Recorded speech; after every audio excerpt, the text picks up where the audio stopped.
This is a Relay project. Real Talk starts right now. Here's Ryan Jespersen.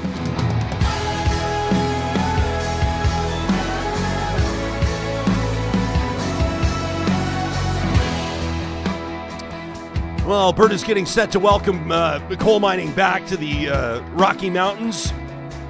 I guarantee that elected members of Alberta's government would roll their eyes at how that's being presented, at how that's being characterized. They would say, listen, there's nuance here. These were agreements, leases that had been handed out, that had been granted years and years ago. This is activity that's happened in this part of the province for a very long time. There's a robust coal market.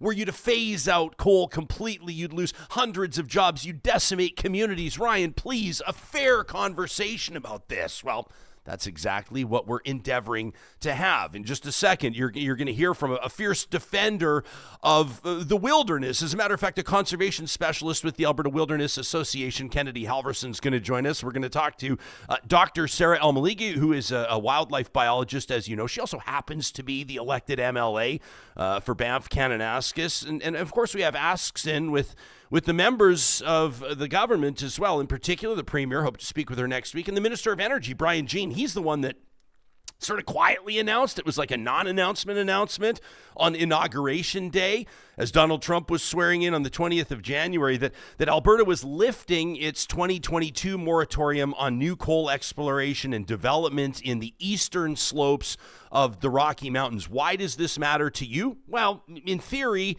and sometimes in practice, it actually pollutes watersheds and has huge implications for wildlife, landscapes, and even human beings. So if that's not reason enough to care, I don't know what is. Plus, John, it was a little verclipped as we got set to do the show today. Yeah, you know, I was moved by an email that we received from Nancy. Nancy sent us an email just a few minutes before we started doing this episode. Okay. She was listening to yesterday's episode, Music to My Ears. Nancy, thank you so much. She was listening to our January 22nd episode where we featured that prayer from the Bishop of Washington, D.C. Oh, yeah. Powerful. Right Reverend Marianne Booty, and the one that she delivered basically at the inaugural prayer service, pretty much directly to the president of the United States, Donald Trump. Nancy was moved by the prayer. I was moved by Nancy's email, and so I want to include that before the show wraps. I'm going to be sure to get to that. Plus, we have an engineer. You know this. We have the smartest. We always say the smartest listening audience, smartest tuning audience of any talk show in Canada. We've got a message here from Mario. Mario's got his P.Eng. He works as a professional engineer. His real name's not Mario. We're protecting his identity. But he sent us an email from the account to prove that he is who he say he is. And the subject line, doubling Alberta oil production is a pipe dream. So we figured that this would be a good show to get to that one as well. We're talking about coal mining. We're talking about resource extraction. We're talking about that intersection of the environment and the economy. Nice. All of this coming up. Should be a good one. We always want to wind up at the end of the hour smarter than when we began, right? Let me tell you this. Breaking news today, too. Yeah. Donald Trump executive order. No more church. No more church. No, I'm just kidding. Everybody gets to sleep in on Sundays. He would never cancel church completely because he's still selling those Bibles, right? $60 a pop. You need people in the pews. You need people buying the merchandise. The smartest move you can make if you're considering a career in real estate is to visit relo.ca today. That's RELO.ca. This is Alberta's top online real estate school, and it's not even close. This is real estate learning online for the bold and ambitious. No matter where you are in your career, they can help you find the next level. Now, if you're just getting started, you're sick of that, basically that cubicle job you've got where you know what you're earning now and you know what you're earning 10 years from now and there's really nothing you can do about it. You want to make a bold move that'll bolster your career, but you want to start it off on the right foot. Yeah, you can get licensed easily with clearly explained concepts and helpful instruction at relo.ca. Plus, you'll save on costs with their economical course bundles, including the Alberta Residential Real Estate Bundle, the Alberta Commercial Real Estate Bundle. The promo code Ryan100 is going to knock $100 off each of those. And you can learn more, including the fundamentals of real estate. Dig into all the details and sign up today at relo.ca. All right, let's jump right into this. So Alberta's Energy Minister Brian Jean announcing on the 20th of January, the government is lifting its 2022 moratorium on new coal exploration and development in the eastern slopes of the Rocky Mountains. Kennedy Halvorson is a conservation specialist with the Alberta Wilderness Association. That's the oldest nonprofit actually in the province dedicated to conserving and protecting Alberta's ecosystems. 7,000 members across the province. The Alberta Wilderness Association works to promote good stewardship of Alberta's wilderness and waters. Kennedy, in particular, focuses on conservation issues related to water, mining, and species at risk. Kennedy, it's a pleasure to welcome you to the show. Thanks for making time for us today. What did you make of the announcement, or at least this paper that was made public on the 20th of January from Energy Minister Jean? Were you surprised? Yeah, I think it did come as a surprise considering the announcement made just like less than a month earlier about the coal industry modernization initiative. We'd known that the original ban on coal mining in the eastern slopes was always going to be temporary.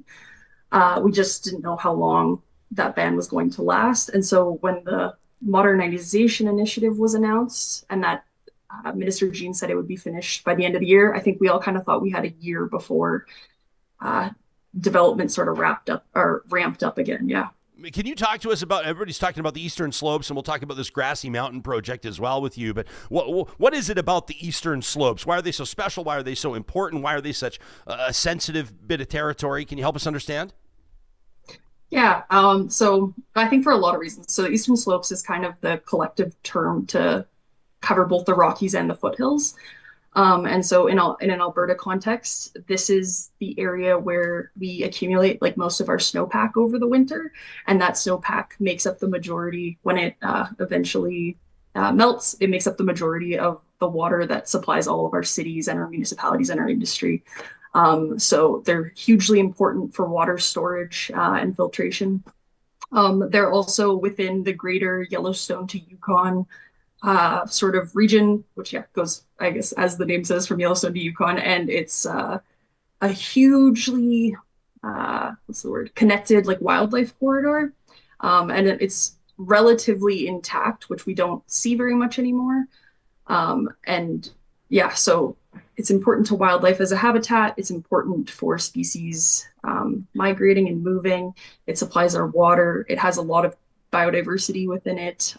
People love to recreate there. Like it's just, yeah, it's kind of like the backbone of Alberta, I would say. The backbone of Alberta. So what's activity been like, mining activity in that region over the years? Is it safe to say that for most people, myself included, this whole story about coal mining in the eastern slopes really wasn't on most people's radar until some celebrity voices? I mean, with credit to all the folks at the grassroots, obviously there's been a lot of people working on this and advocating for this for a long time. But like as soon as, for example, Corb Lund started speaking out about it, it got everybody's attention. That was like 3 years ago and a bit. How long has this been happening?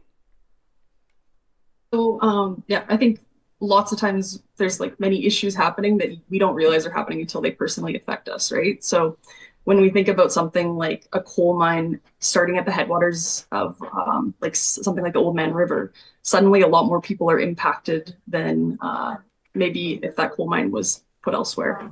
So it gets the attention of like ag and the ranching communities because it could affect their livelihoods.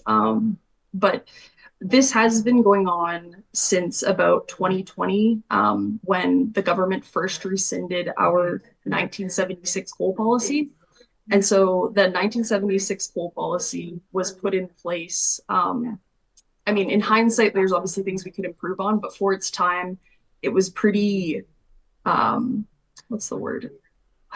Like it did a really good job at the time and had a recognition that I don't think a lot of land use plans had, was that we should be keeping areas intact and like we should keep some areas and put them aside and not develop them at all, which wasn't really something we were thinking about in the 70s.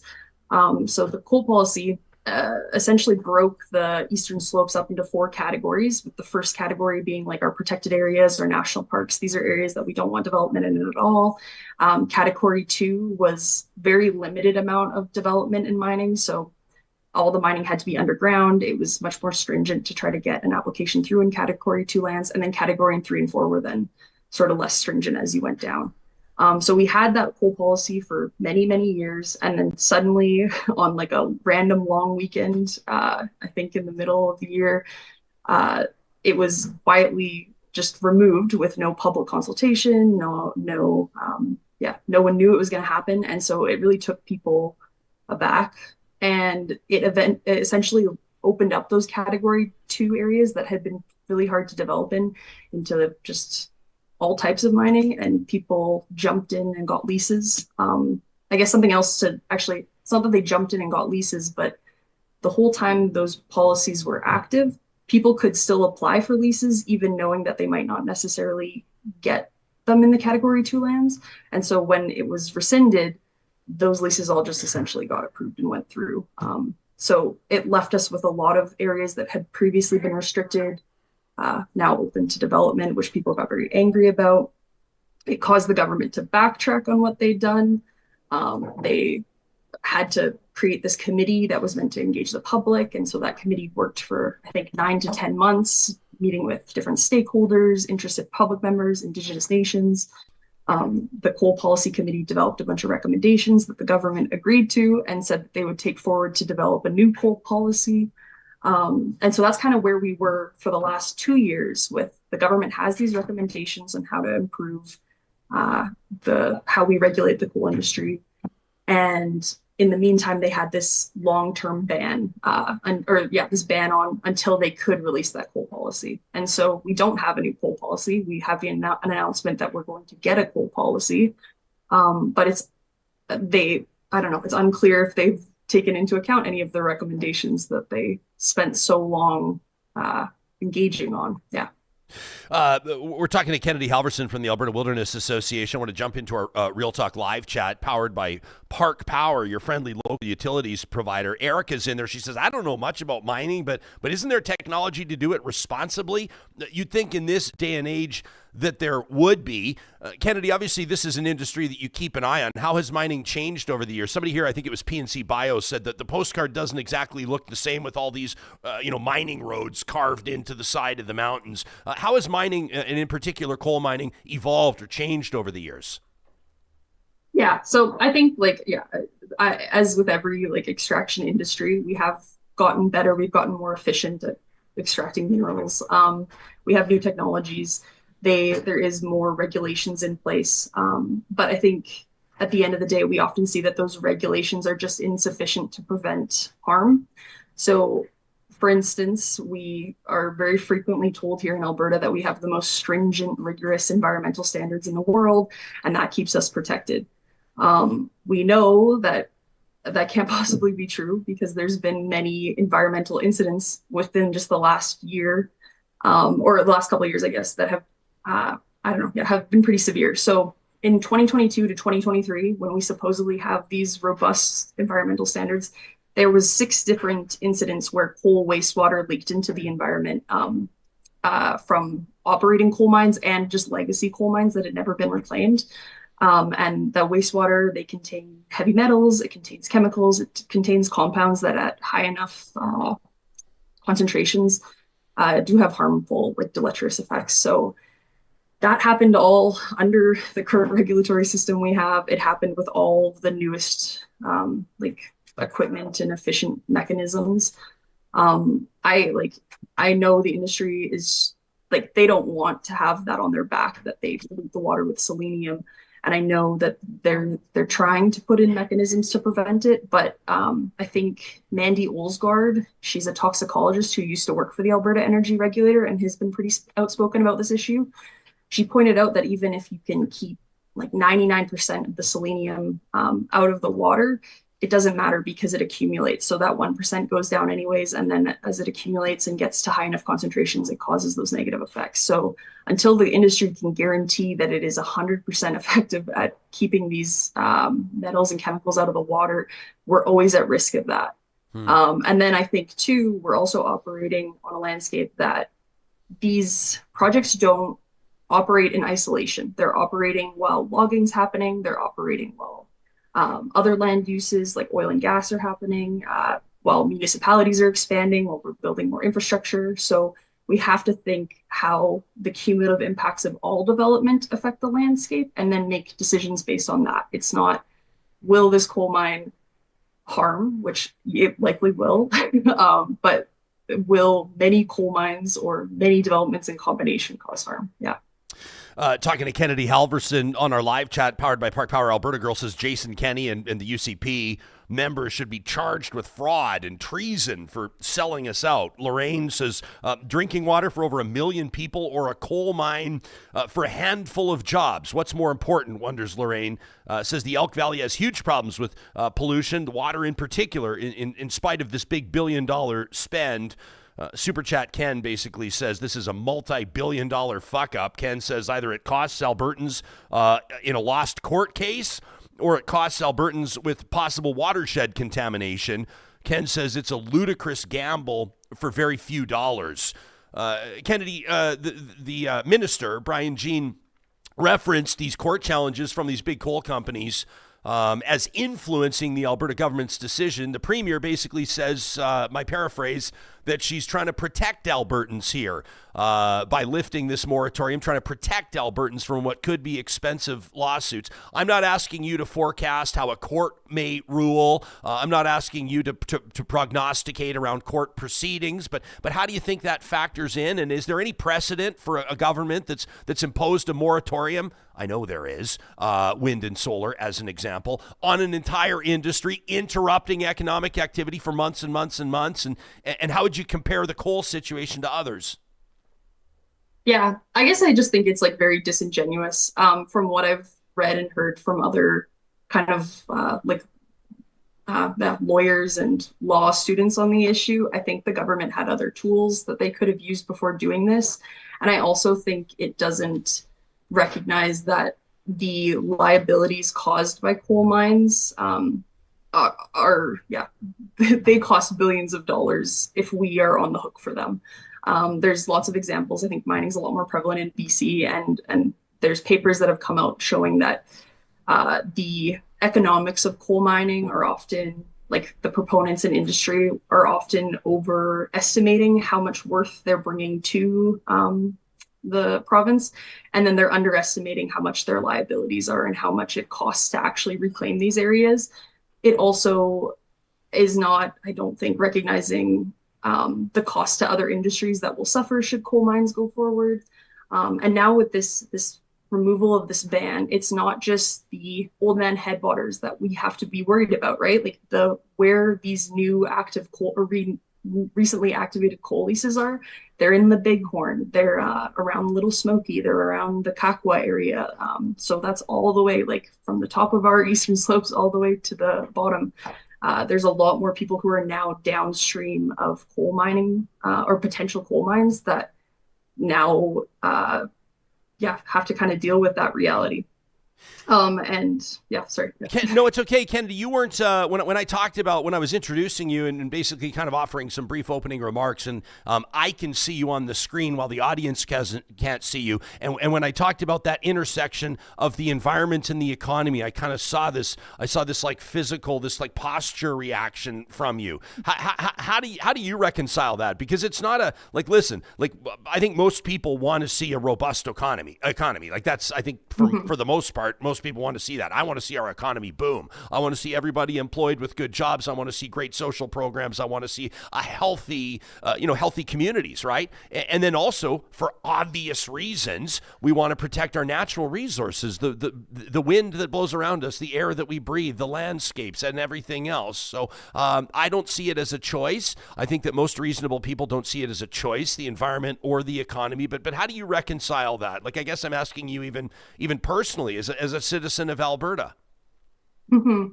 Yeah, I guess so. What I think always is tough about this is that, the environment and the economy are pitted against each other as if they're things that can't and don't like influence each other. And I guess the way I see it is a healthy environment underpins a healthy economy. We save so much money by having a relatively healthy environment.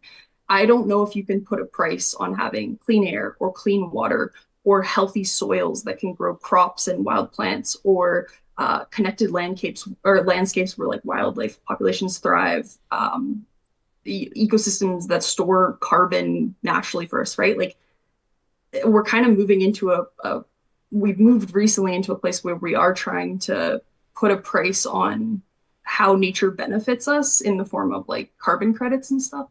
But if we were to lose those benefits, like our economy would suffer because people would be less healthy. People would not be able to enjoy the outside, which is like mental and physical health benefits. We'd lose essential services that we rely on, right? Like if we don't have a healthy environment, we don't have healthy pollinator populations. Like how much does it cost to hand pollinate our crops that require pollination? So I guess I hate that argument because I think it undervalues the environment and sees it as something that's always going to exist in the way it currently is in the current state. And we know that's not the case. We don't have the luxury of living in like our great grandparents' Alberta, where we get to think that the wilderness and the water and the wildlife populations are limitless and human activity doesn't have any effect on those. We know that human activity can drastically and sometimes irreversibly change our ecosystems for the worse. And I think with that knowledge, it means we have to make really informed decisions on how we move forward and live sustainably with our ecosystems so they can exist long term. We always, we want to sort of put a call to action in front of our audience. This is an actionable audience. And so I think, when people ask sort of where do we go from here, what would you tell them? Number one, I guess we'll direct them to your organization's website at albertawilderness.ca. That's where they can learn more about the 7,000 plus member Alberta Wilderness Association. But for individuals that either feel troubled right now or that want to learn more, where would you direct them? What should they do? Definitely go to our website. There's a lot of good resources there about just more of the ongoings of coal recently, and then just other environmental issues in the province. There's lots of great reporting right now. Many good journalists have been following this story a long time and can give kind of some of the details and how it's really played out with government. But what I would say is that if you care about having healthy eastern slopes and all the benefits that they provide, I would encourage people to either write a letter to their representatives or call Minister Jean's office directly and just say that you oppose this decision to remove the ban and you would like to see it put in place until we address the recommendations that the government was supposed to follow.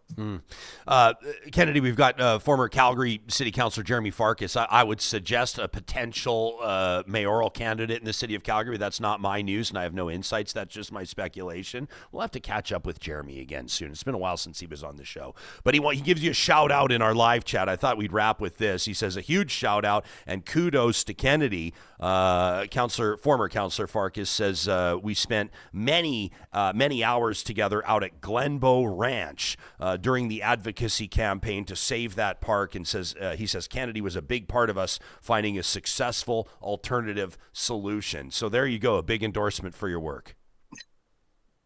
Thanks, Jeremy. I appreciate that. Yeah, thanks for making time for us. That's Kennedy Halvorson joining us on behalf of the Alberta Wilderness Association. You can learn more, by the way, great reporting here by the Cochrane Eagle. Howard May, the journalist there, filing that story about a week ago. Farkas bullish on the future of Glenbow Ranch Provincial Park. That was a story we talked about last time we connected with Jeremy Farkas. Interesting work they're doing there. And again, just goes to show, I think, sort of, the breadth of advocacy that the Alberta Wilderness Association is doing. You can support them by checking out their website, and we'll link to it on ours. In the Real Talk live chat, powered by Park Power, John is watching us live on YouTube, says, I guess when all those folks in the foothills vote for Conservatives, they get what they voted for. Says it's just too bad that Gen X, Y, and Z will bear the costs of oil and gas and mining. Yeah, I mean, to be honest, if you talk to, and we'll talk to MLA Elmeligi on this in just a sec, Sarah Elmeligi, but if you talk to people like in the Crow's Nest Pass area, a lot of them are like bullish on coal. They want coal mining in their backyard. They want it to happen because that's how they've been employed for decades. And so, it's kind of one of these things. You see it in the Rust Belt as well in the United States, and the messaging that Donald Trump is really putting out there to the manufacturing sector, the mining sector. Same deal, right? It's when we talk about on this show about sustainability and Alberta's economy 100 years from now and the Canadian energy economy 100 years from now and what that will look like.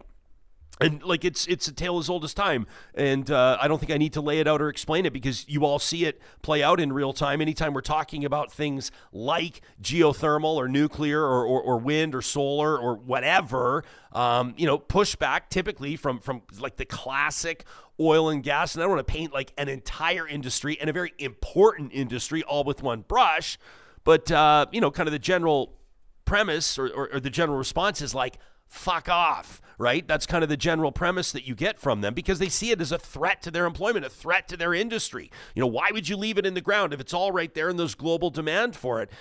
We try to have conversations that are a little bit more productive and a little bit more mature than that, maybe a little bit more forward-looking, as opposed to just the right now, as opposed to maybe the 3 years from now, the 10 years from now, the 30 years from now. When like all of our kids are asking us why we were cool with something or why we didn't push back on something or how we allowed something like that to happen for so long.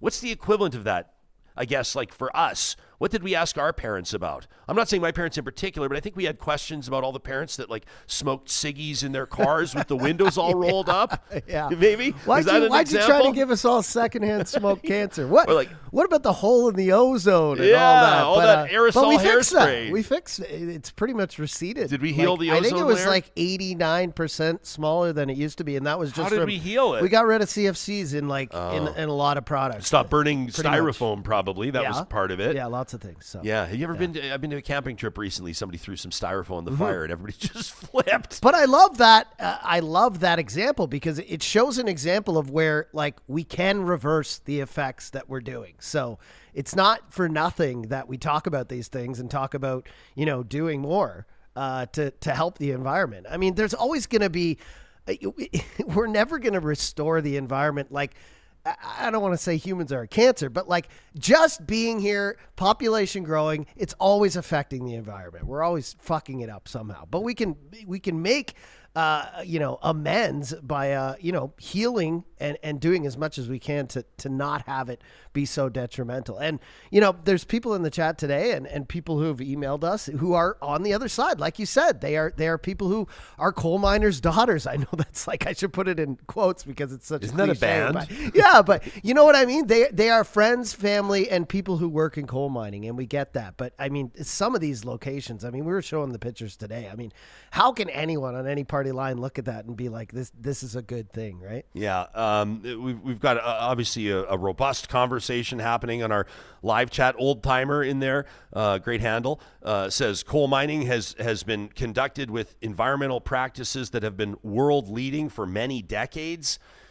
Says reclaimed coal mines improve habitat for ungulates like mountain caribou, elk, moose, and deer. Maybe I have to check that. Well, the good thing is we have a wildlife biologist coming on like right now. Yeah. So we can ask Sarah Elmeligi. I know her wheelhouse is bears in particular. We talked to her about the bear population in Alberta. Remember lifting the moratorium on hunting problem grizzlies? That was the last time that she was on the show with us, and she's going to return in just a second. I saw Kyle in our chat accusing us of featuring only eco-terrorists on the show today, which, Kyle knows that if you start throwing stuff like that, if you start throwing words like that around, absolutely nobody will take you seriously. But I do want to reiterate that obviously we have requested representation on the talk show from the appropriate elected members of Alberta's governing party. So obviously we want to feature robust conversation here with all different perspectives.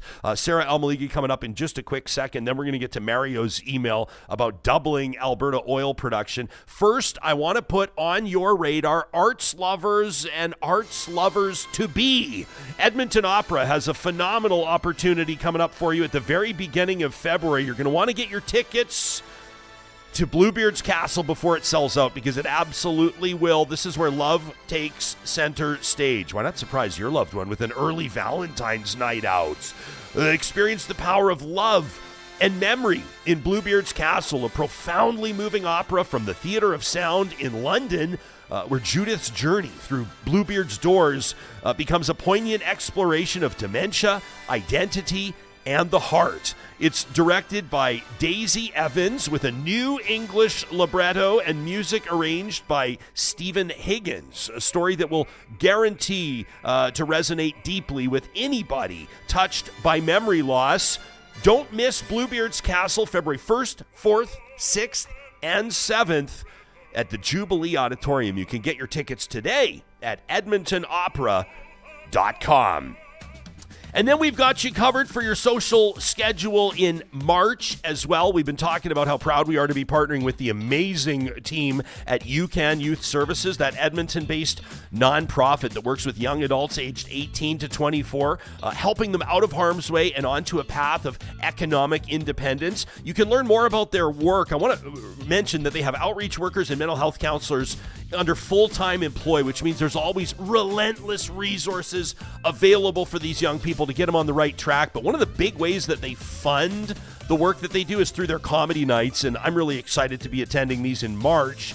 And so can you. We're picking up a table of 10. We're inviting some friends out, making it a big group date night. It's going to be so much fun from the 10th to the 12th of March, the 17th to the 19th as well at Starlight Casino and Rick Bronson's comic strip in West Edmonton Mall. They're looking for silent auction donations. If this is something that sort of prompts you, if you feel the spirit lead, as they say, you can check out ucancomedy.com to get your tickets or to inquire about making a silent auction donation. We're going to make one here from Real Talk. Should be a cool one. Again, ucancomedy.com. At Complete Care Restoration, if you experience, heaven forbid, a nightmare like a sewer backup, a fire, maybe it's smoke damage from a nearby fire, maybe you found asbestos or black mold, could be a flood, whatever the case is, they've got more than 25 years of experience restoring properties and, equally as important, rebuilding your peace of mind. One of the things that we love about Complete Care Restoration is they'll work directly with the insurance companies so you can keep that claims process simplified and focus on what matters most, your business, your family, and the like. Don't wait for damage to worsen. Contact Complete Care Restoration today and experience the peace of mind that comes with expert care. And if you don't have plans for Family Day, I know we're looking ahead here. This is, we got a long weekend coming up mid-February, John. I want to get the date exactly right. This is going to be the weekend of the 17th. I know a lot of people are going to be making plans that day, and Friesen Brothers has an awesome Family Day brunch happening. You can find out all the details on their website. This is a chance to bring in all your friends, whether it's your real family or your chosen family, brunch together at participating Friesen Brothers. We love this idea. You can always find the different things that are happening on their website. Plus, check out that Family Essentials flyer. This is the one I'm always pumping up. This is the one our family uses all the time. Great recipe suggestions and, of course, at low prices. Quality food every day at Friesen Brothers. Shout out from us to them. 2025, their 70th anniversary at Friesen Brothers. Alberta owned, Alberta grown. I just messed that up. It's Alberta grown, Alberta owned. Both are true. Yeah, it's but the almost latter, the weekend. Hang in there. The latter flows a little better, doesn't it? Speaking of the weekend, coming up on Friday, we'll put this on folks' radar. That's going to be the, the 24th, right? Yeah, it's the 24th of January. Our Real Talk Roundtable. We're going to bring back the hosts of The Discourse, a popular Alberta-based Canadian politics podcast. Can't wait. Cheryl Oates, Erica Brudies will bring us kind of two different perspectives from an NDP and a conservative point of view on the top political stories, I should mention, including last night, Naheed Nenshi officially the nominee for Edmonton Strathcona in a by-election there as Rachel Notley vacates that seat. So Naheed Nenshi will seek that seat in like a home run riding. It doesn't mean I'm sure that they won't knock on doors, but if Nenshi were to lose Edmonton Strathcona, that would be, I'm going to say, an international news story. That would definitely be not great. He would never come on the show and say he's mailing it in and he's not worried about about it. They're going to, I'm sure, put some effort into it. But obviously, this will get the leader of Alberta's NDP into the Alberta legislature, so he can start having his, the biggest possible impact there, despite the fact we don't have an election anytime soon. Dr. Sarah Elmeligi won her seat in Banff-Canmore, of course, following, and maybe one day she returns to it. I don't know. A career as a wildlife biologist. She's a go-to for this show when we want to understand the impact of industry, including tourism, mining, and otherwise on the environment. The proud MLA, I know, for Banff-Kananaskis. It's nice to see your face. Thanks for making time for us.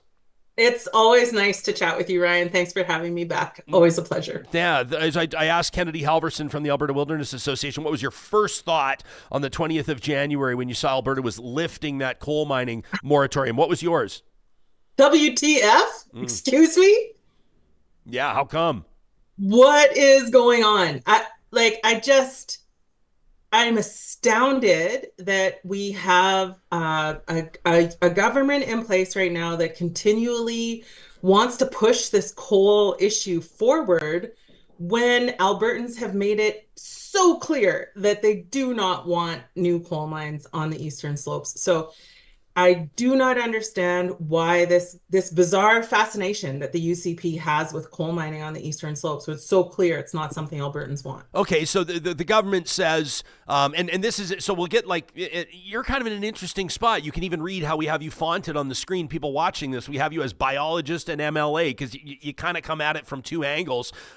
We were getting the environmental perspective, from our previous guest, but I guess you can kind of bring us both. But I'd really like to pick your brain on the politics of it too, though, right? The provincial government, the premier, the energy minister are saying they're trying to protect Alberta from getting sued, saying Alberta could get our ass handed to us basically in court. Do you buy it? It's hard to know what an outcome of something going before the courts is going to be, right? So I can't really comment on that. And I also haven't seen the lawsuits myself, so it's really difficult to comment on the validity of those. It is a process that companies can take, and we have compensated industries in the past for decisions. But what I think really frustrates me about this is the only reason this lawsuit exists is because the flip-flopping the UCP has done on coal. And so basically, they've made their own bed and now they want Albertans to lie in it. They've made these mistakes and now they want us to pay for them. Whether we're paying for them environmentally with polluted water or impacts to agriculture and ranching or recreation and tourism, or we're paying for them financially with this lawsuit. It's beyond frustrating, and it really demonstrates to me the total, utter incompetence of this government. And also their complete lack of forethought. Why are they not thinking through the implications of the decisions that they're making?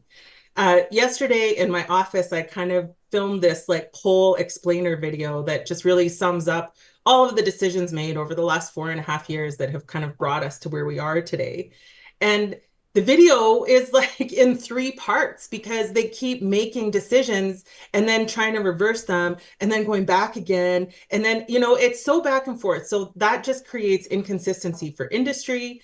It confuses Albertans, and it really just shows the minister doesn't even really know his own portfolio. I'm so frustrated with this. I'm just beyond, I can't even anymore. So what do you, if you're calling the shots, let's say that next time around the NDP forms government, what would, and let's say hypothetically, politicians always get uncomfortable with this type of hypothetical because now I'm forming a cabinet for the purposes of conversation. But let's say that you're the energy minister.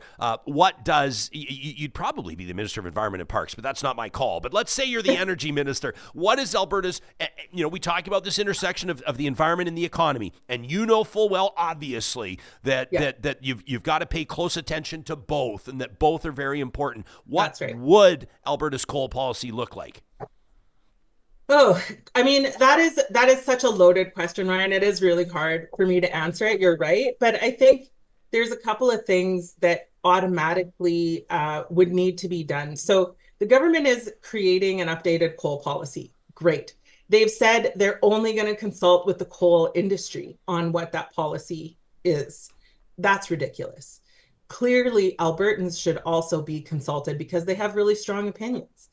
I also think that the government invested quite a bit of money in a very thorough consultation with the Coal Policy Committee a couple of years ago, asking Albertans what they wanted for coal and asking Albertans some pretty hard questions about the economy and the environment and, you know, where we find that balance there. And Albertans told them they didn't want coal mining on the eastern slopes. So we've already done this really big public consultation and the results are quite clear. There was a series of recommendations from this Coal Policy Committee and the government isn't implementing those. So I think that's where we start, right? Like we start with the work that's already happened and then we put it into action.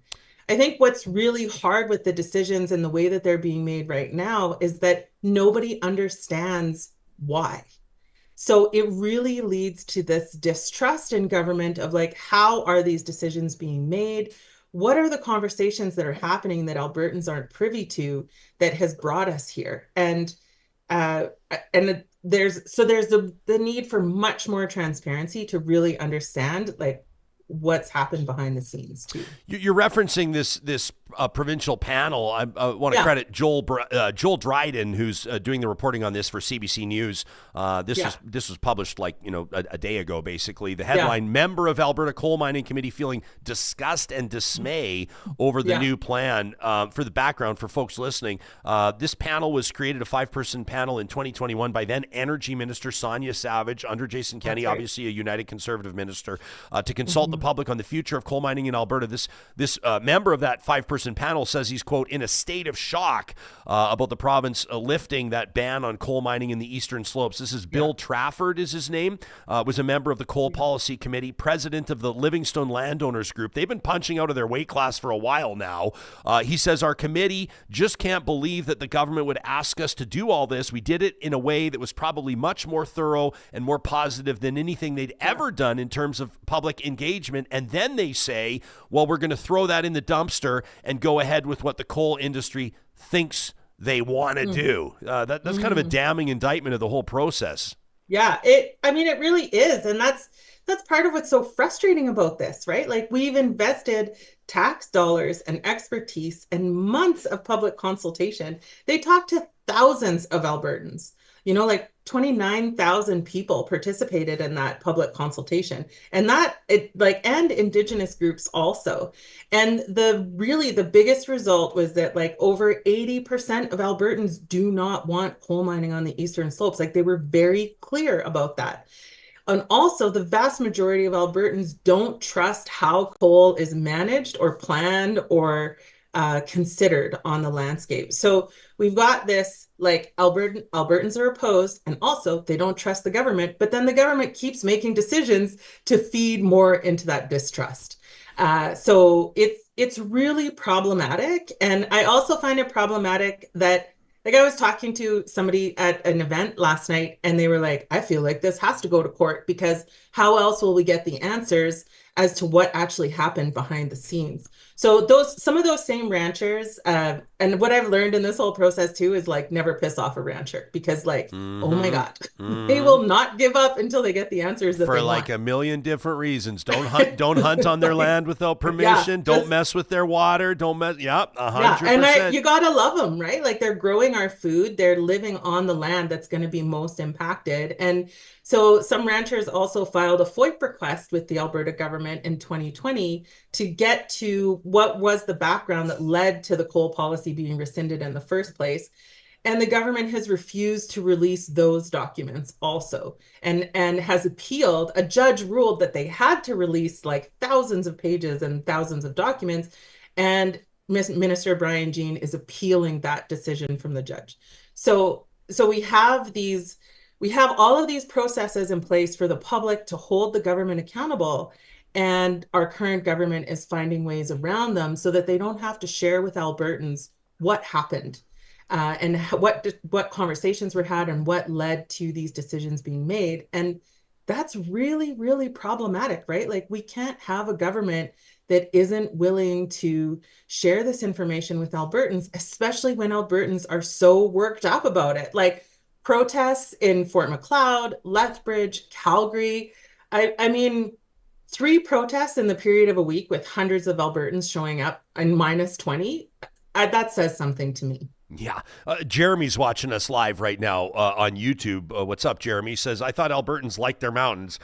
He says, who cares if we get sued?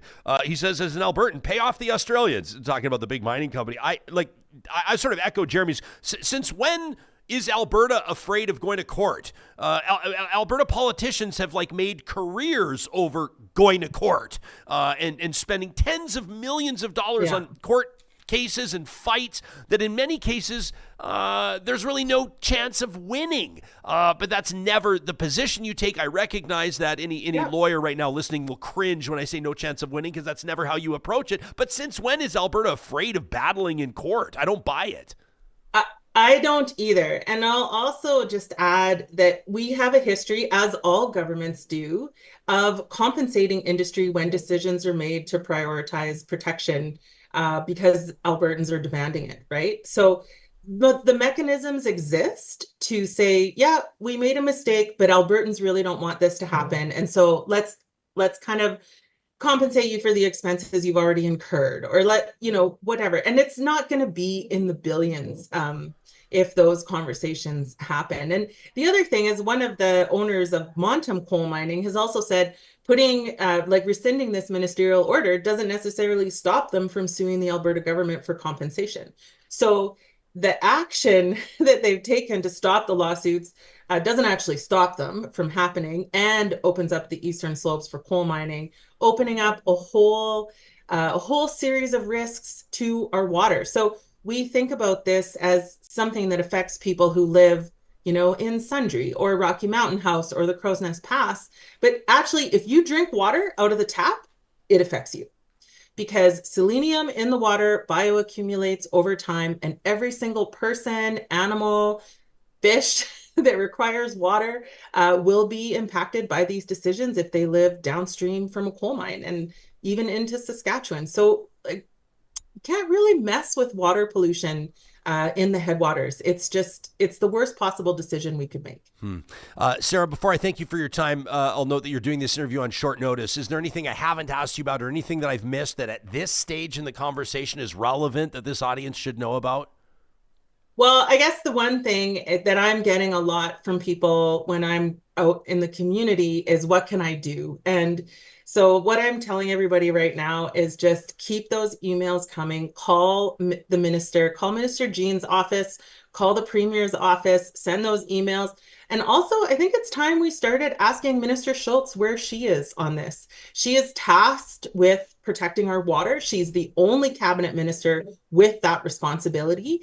And she's acting more like the second Minister of Energy than the Minister of Environment. So I think it's time we started asking her too. So email the ministers, call their offices.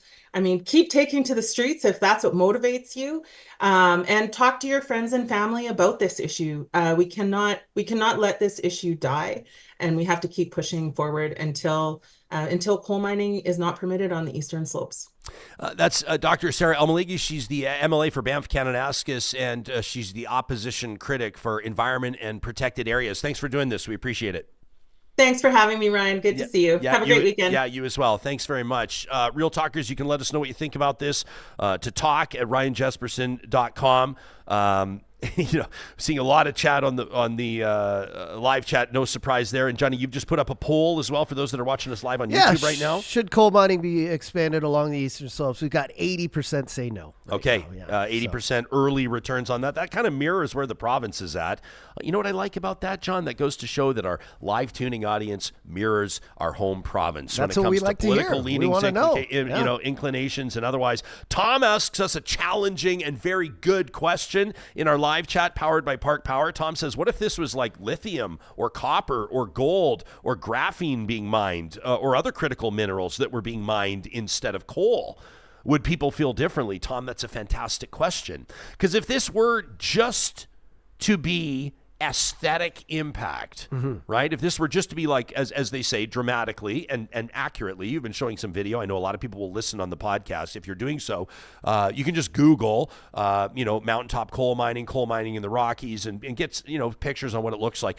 Industry is always tough to look at most times. We talked about this yesterday. We talked about how tailings ponds are tough to look at. Open pit mining is tough to look at. Landfills. Slaughterhouses are tough to look at. But that's also maybe an inconvenient truth that maybe we need to expose ourselves to more to recognize the impact we have on the planet. But this is a great question, and I appreciate this question about what if it was something else, this question from Tom, because if it was just aesthetics in an area that, to be honest, a lot of people aren't going to venture into. Sure. In other words, you're never going to see the destruction. Some people are shocked when they see the impact of logging in areas near them, but it's over that first range. It's over that first mountain range. They never noticed it. And if selenium wasn't an issue, and if the headwaters were not threatened, would people care? Yeah. If there was a huge lithium opportunity, or if Alberta had huge gold deposits like other parts of Canada, if there was a big diamond opportunity for diamond mining there, would there be as much pushback? What do you think? I don't know. For me, it's about the cleanup, because like this stuff, once industry leaves there, has to be, for the most part, rectified. So I just want to see numbers on that. We talked a lot today about the environmental impacts and stuff like that. I'm sure we'll be talking about this for the next week or 2 weeks now. And now I want to see some numbers, because I was looking yesterday, like, what does it cost to clean up after a coal mine is depleted, right? Yeah. And if those costs, somebody literally just mirrored this in the chat, kind of exceed or get close to or cut into the revenues, for me, it's like, what's the point? You know what I mean? Yeah. I'm just realizing right now I screwed up, and I forgot to ask Dr. Elmeligi about whether or not coal mining actually helps the habitat for ungulates. Remember that? Yeah, Remember that? that's a big. You know what? But I don't want to maybe it's true. I don't know. I'm not a scientist. You guys, I barely passed high school. Don't be listening to me. And then Plaid Dad is watching and says, "I'm going to invest in coal. You have convinced me to join the lobby." Okay, Plaid Dad, do it. And I know that some of you are saying, "Well, when are you going to talk to coal? When are you going to talk to industry?" Listen, I'm going to recognize this was 4 years ago, so I'm not going to even try to do this with a straight face. But I just want to say, on the record, and of course we'll have these conversations again. But Real Talk was 3 weeks old, Johnny. Yeah. When we did this interview with, former Alberta cabinet minister, with the president of the Coal Association of Canada, Robin Campbell. He was the environment minister in Alberta formerly, but we talked to him on the 14th of January, 2021. It's easy to find. Just Google Robin Campbell, Ryan Jespersen. It'll come up. We talked to him, and then we talked to Jason Doucette right after him, president of Alberta Fly Fishing. Jason's is Sarah still here? She's still here. Is she Sarah, willing do you want to come back in and jump in? answer this question for Ryan? Oh, I love this. Thanks. I'm glad she hung around. Sure. Sarah. Sorry. Thanks for sticking around, by the way. And a real talker, I wish I could give him credit. I can't remember the name, and it's gone on the chat now, but somebody said that coal mining actually can help. The ecology afterwards, the landscape afterwards says that coal mining can actually improve habitat for ungulates and mentioned deer, elk, I think maybe moose. Is that actually accurate? Well, it depends on how the reclamation is done. So there is some work from some of the coal mines in sort of central Alberta around Hinton that has shown that there can be, if reclamation is done well, there can be some new habitat created for ungulates in reclamation. I will say that it takes a long time to get there, and it has to be very intentionally planned that way. So it's possible. However, the biggest concern with coal mining in terms of environmental impact is really the selenium in the water, and that cannot be removed. There is not technology to remove the selenium from the water. So when the coal mine is done, you might be able to cover it up and plant some shrubs and some forage, and eventually it might turn into good ungulate habitat, but you can never take the pollution out of the water. And that pollution in the water bioaccumulates, which means as it goes up the food chain, it gets more and more concentrated, and you'll never get it out of there. So that is really the bigger environmental impact with coal mining is the selenium issue. Okay, perfect. Now I have the luxury of having you back here. One more question, I promise. Just one more. I think we I interrupt. was just enjoying the conversation, Yeah, so well, I didn't hang up. that is music to my ears. And John's waving me. He's like, she's still here. I'm like, oh, we got to jump back in. Real Talker Tom in our live chat, he's watching us live, had a great question. He said, would people's answer be different if this was like lithium or gold or other, precious metals or minerals? If it wasn't polluting the water and if the impact was sort of more aesthetic, there was landscape alteration happening, but you get the spirit of the question. How would you personally feel about it, Sarah? I think if it compromises our water quality, the answer is no. But if it doesn't? Well, I cannot be proven, and has that been applied elsewhere at scale, right? Like, so the government right now is really good at pointing out that selenium can be removed from water, but they're very bad at pointing out that that can only happen in a lab in small quantities, and that it's never been done outside in nature in an actual tailings pond in any kind of level of effectiveness, right? So I think we need to really think about, like, since the 1970s with the Eastern Slopes policy, there are multiple policies and government efforts that have said the Eastern Slopes is for water. It's about water provision, water quality for Albertans and for livestock and for wildlife. And the Eastern Slopes are for recreation. So when we make land use planning decisions that compromise those two priorities, we're actually going against government policy dating all the way back to early 1970s during Peter Lougheed's time. So I think maybe some people might feel differently if it wasn't coal. Yeah. Obviously, the impacts would be different. But for me, it always comes down to this question about water. What would it do to our water? It's interesting the impact that language has on the human psyche, right? Like when you it's like the whole branding around like tar sands to oil sands. Like when you think of tar sands, which is what they were called, like Albertans called them tar sands years and years ago, until they realized the impact it had on people's brains. When you talk about coal, it's different than I don't know, maybe when you talk about lithium, people think of like Tesla and batteries and future thinking and forward thinking, right? I mean, language has a huge impact on us.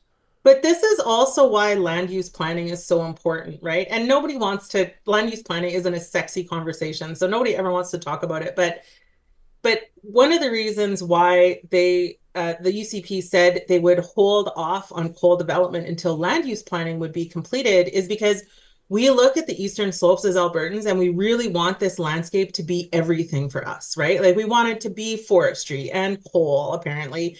And we wanted to provide our recreation opportunities where I can go camping with my family and fishing in the middle of nowhere. And we also want it to be good wildlife habitat and water and all of those things. And the reality is that the Eastern Slopes can't be everything. And the reason why we go through a land use planning process is so we can have those hard conversations as Albertans and decide where we want different activities to occur. The idea is that we could define where we want these different activities to happen without compromising the health of the headwaters themselves. And the government is not allowing that conversation to happen because they're opening up to coal mining before they finish the land use planning.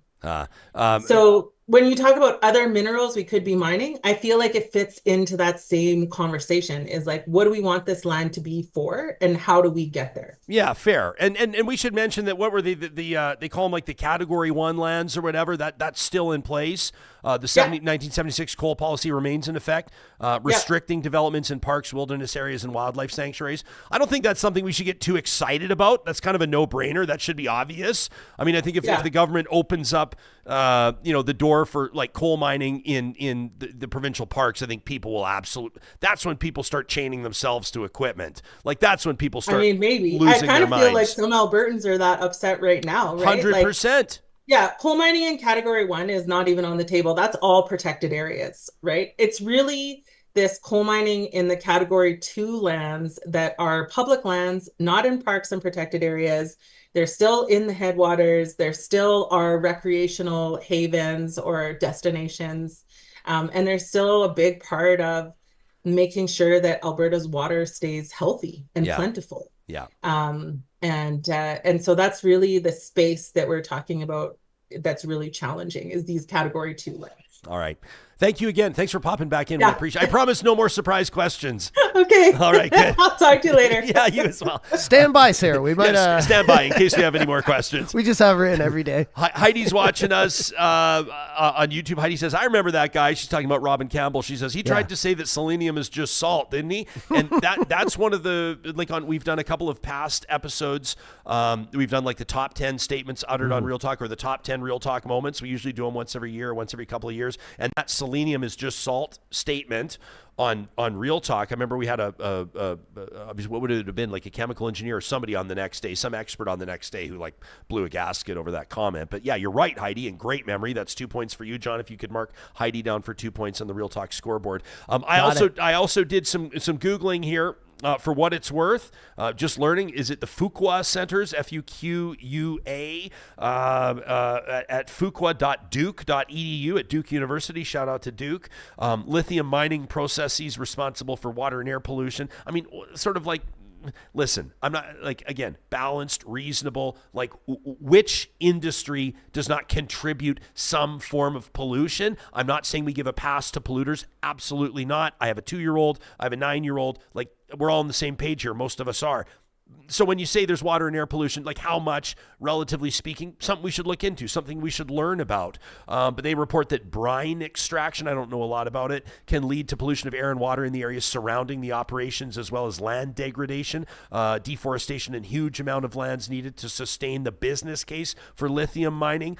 Lithium and cobalt mining, though, however, produce a much lower amount of carbon emissions compared to fossil fuel extraction, which is obviously Alberta's bread and butter. Greenly has an interesting piece out at greenly.earth, the harmful effects of our lithium batteries. This is prompting us to think a little bit more about our consumption as humans. Yeah. Some of our lawn care equipment that we use, in our landscaping equipment personally, we've gotten rid of some of the 2-stroke gas-powered stuff, much to my chagrin, because I just love it, like a gas-powered trimmer. Bwah! There's just nothing like it.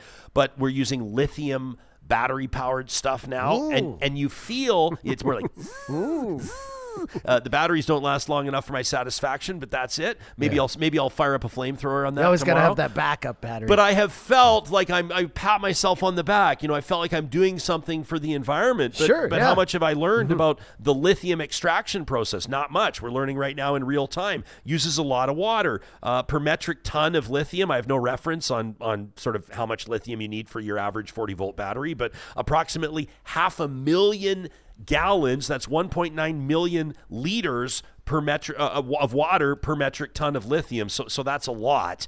And then here, are Tesla batteries bad for the environment? I'm not trying to pile on you Tesla owners. I know you're wanting to do the right thing here. But or EV batteries in general. Yeah, right? EV batteries in general. I don't know why we had to put this is a piece at greencars.com. Okay. And it's asking, are Tesla batteries bad for the environment? But they say any EV lithium-ion battery is made with expensive materials. You know that if you've ever had to replace one. For a lot of people, they just get rid of the cars when it comes time to replace the battery. Some of these batteries, I've heard between $7,000 and $30,000 to replace EV batteries, depending on the rig, depending on the vehicle. But primary materials for these batteries include lithium, nickel, cobalt, and copper. It says they pose real environmental challenges. So, I saw somebody in the chat earlier today talking about how manufacturing solar panels and wind turbines are harmful for the environment and create their own waste. And there's always going to be a counter argument to anything, right? There is no form. Maybe, I'm trying to think real quickly before I say this out loud, but is there any form of energy generation that has zero impact on the planet? Not. Of course not. Humans just being here is impacting the planet. But it's up to us to try and make, like you said, the least amount of impact. But I think what's important these days is how do we reverse the effects as much as we can. Obviously, you can't turn a mountain back into what it was when you do stuff like this. We've seen the pictures, but is there a way? I want to hear the experts on the other side, and I'm sure we will over the coming weeks.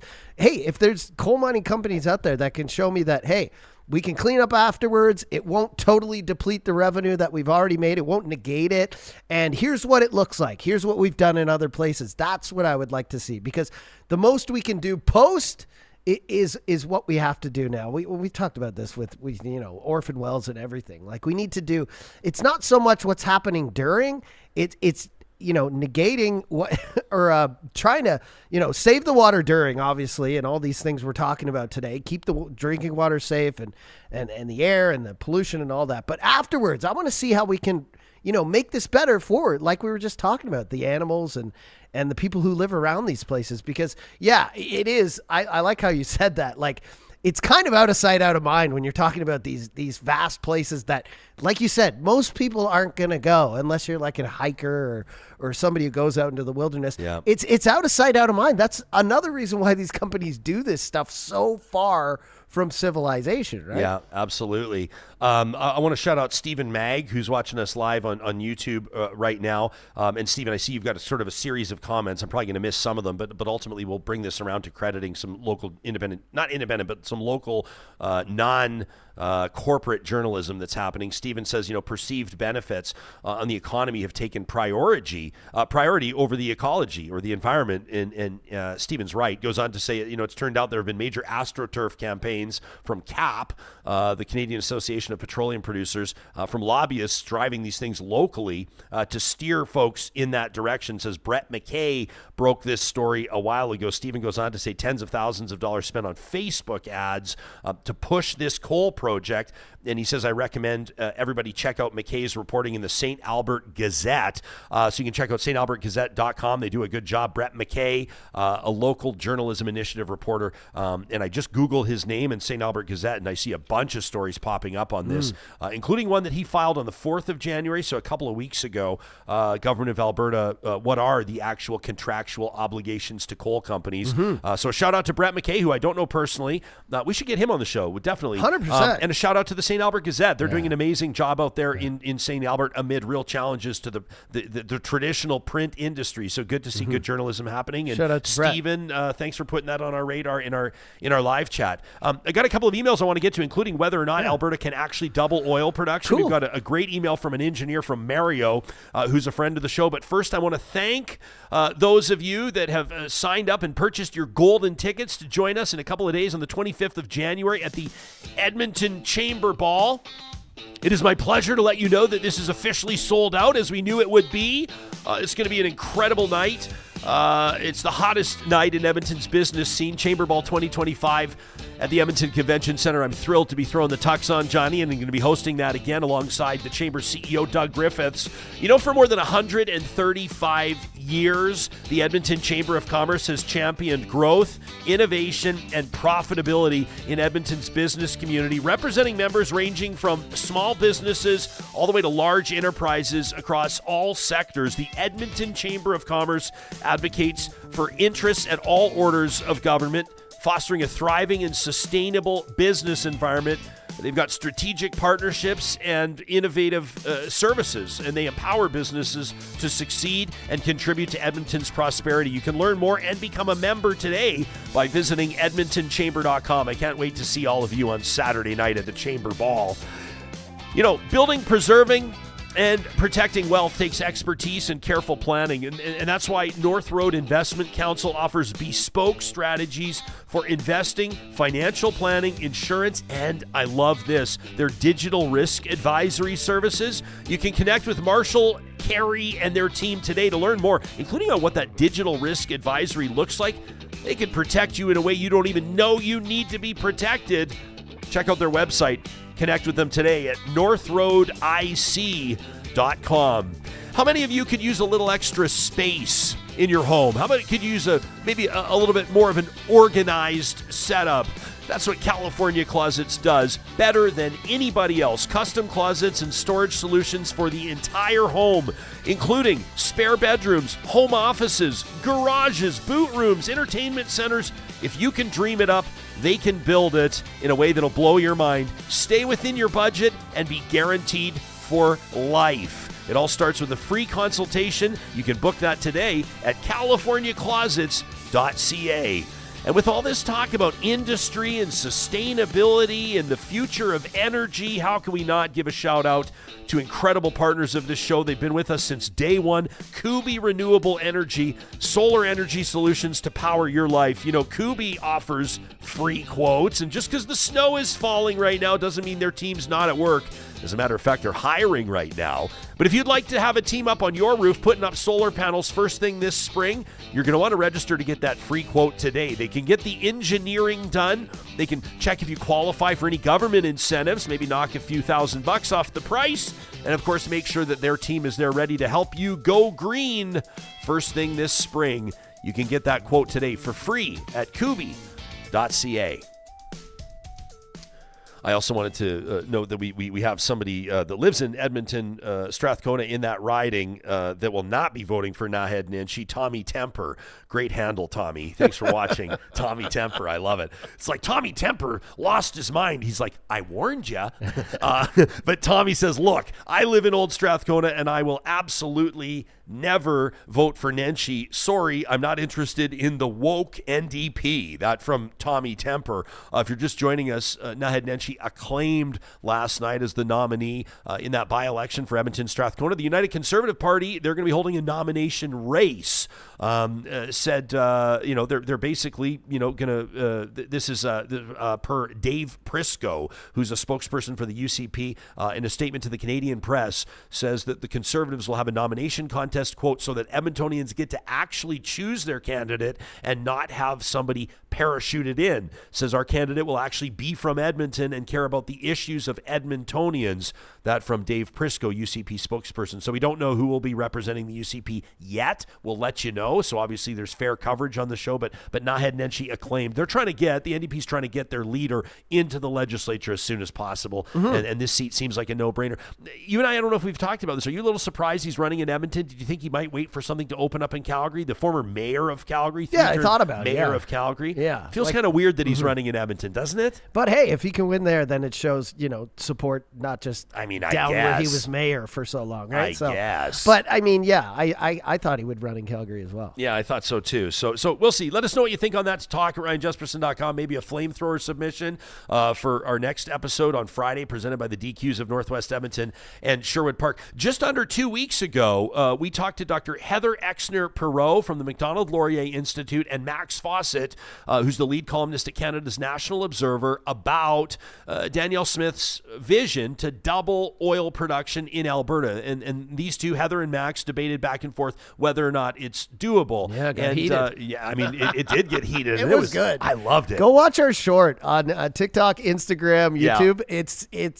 It's fiery. It was all fired up, and that's the best. I mean, a lot of times that's the best kind of conversation where there's passion, where people care deeply about the position that they're bringing to the table. So it prompted this email, whether or not Alberta can double oil production, from Mario, a member of the show, to talk at RyanJespersen.com. He says, listen, doubling Alberta's oil production is definitely technically possible. Mario's got his Master's of Engineering and his P.Eng. Works for an oil company, but says, though, I definitely don't speak for them. So, Mario, we're not naming the company, but thanks for proving you are who you say you are.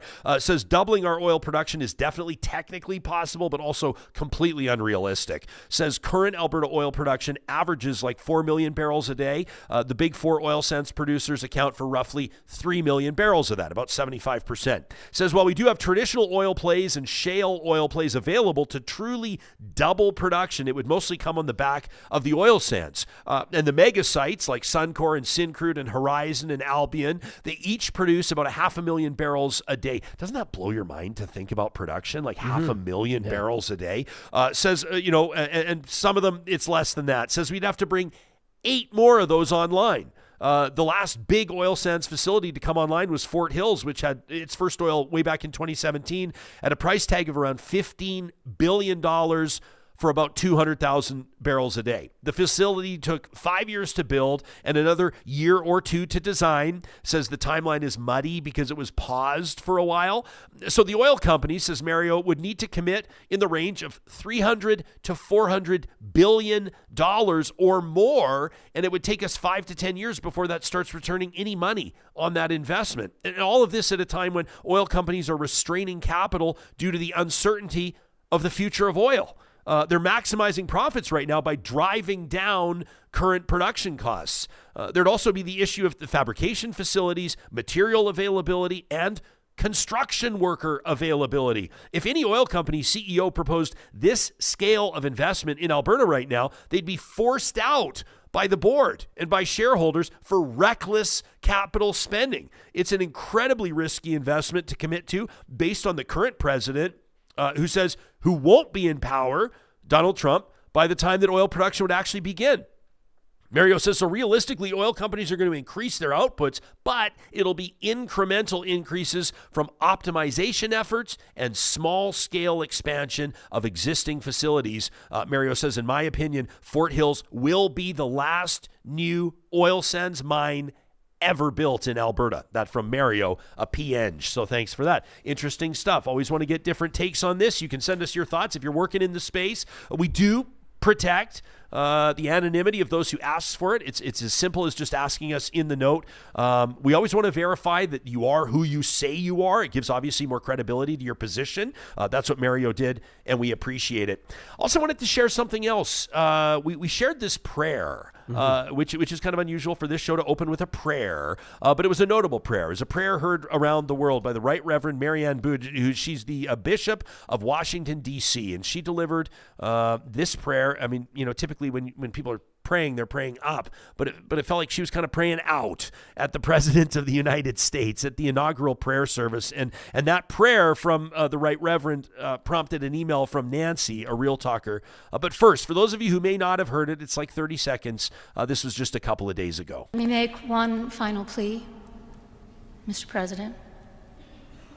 Millions have put their trust in you.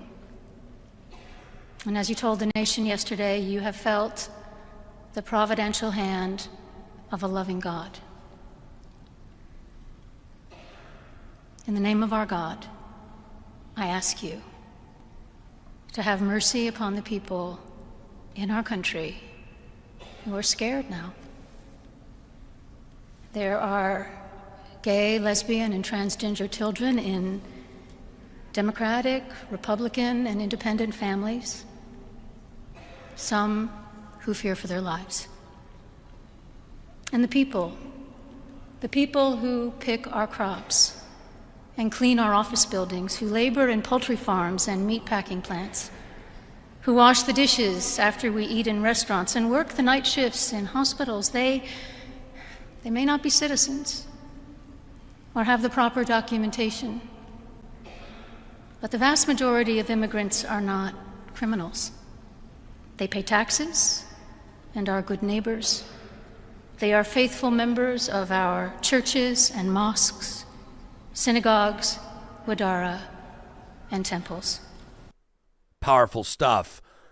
So Nancy was listening to the bishop's prayer on Real Talk as she drove into work this morning. And when she arrived at work, she sent us this email, and it moved us, and I think it'll move you too. She says, Ryan, this early morning on my way into work, I was listening to Real Talk. Thanks, Nancy.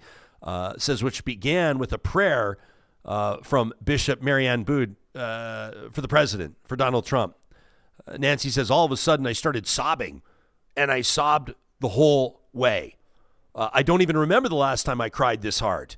Maybe because I'm Catholic, a prayer resonates more deeply with me, but this isn't about religion. A few years ago, Nancy says, I had cancer, which gave me plenty of time to reflect on death and the meaning of life. Like, why do we live? We pride ourselves on being kind to our family and our friends and neighbors and colleagues. But if we're not kind to strangers, if we're not kind to the underprivileged, if we're not kind to LGBTQ individuals or undocumented immigrants or the disabled or the sick, people who need empathy and support the most, are we truly kind? If it's always me first and we're kind to others only when it's convenient, can we honestly call ourselves kind? Life is a precious gift. What have we done to make it worthwhile? What's our contribution? What's our legacy to this world? Nancy says, I admire the bishop's courage and compassion, and I am inspired. And I wanted to thank your show for amplifying that message. I am still shaken by the impact of your podcast, and I know that this is a significant moment in my life, Nancy says.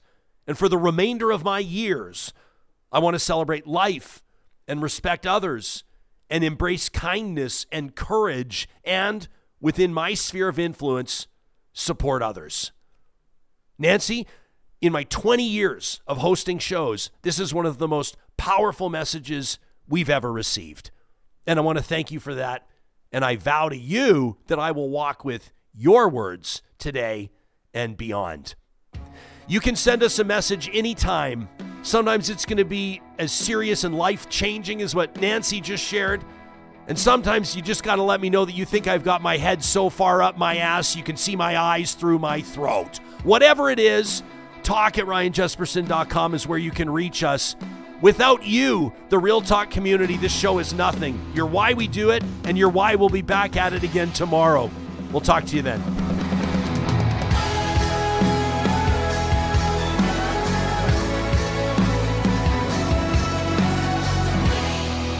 Real Talk is hosted by Ryan Jespersen, executive producer Josh Dunford, technical producer John Hicks, general manager Katie Cook-Chivers, account coordinator Lawrence Derlego, human resources Lena Shepard, website design Mike Johnston, voiceover by me, Carrie Skelton. Real Talk's editorial board is Supriya Dwivedi, Ahmed Ali, Brandy Morin, Ann Castleman, Corey Hogan, Harman Candola, Catherine O'Neill, and Chris Henderson. Member Emerita, Julie Rohr. Real Talk is recorded in Edmonton, Alberta on Treaty 6 territory, the traditional and ancestral territory of the Cree, Dene, Blackfoot, Saulteaux, and Nakota Sioux, home to the Métis settlements and the Métis Nation of Alberta. Real Talk is a relay project. For more, check out ryanjespersen.com.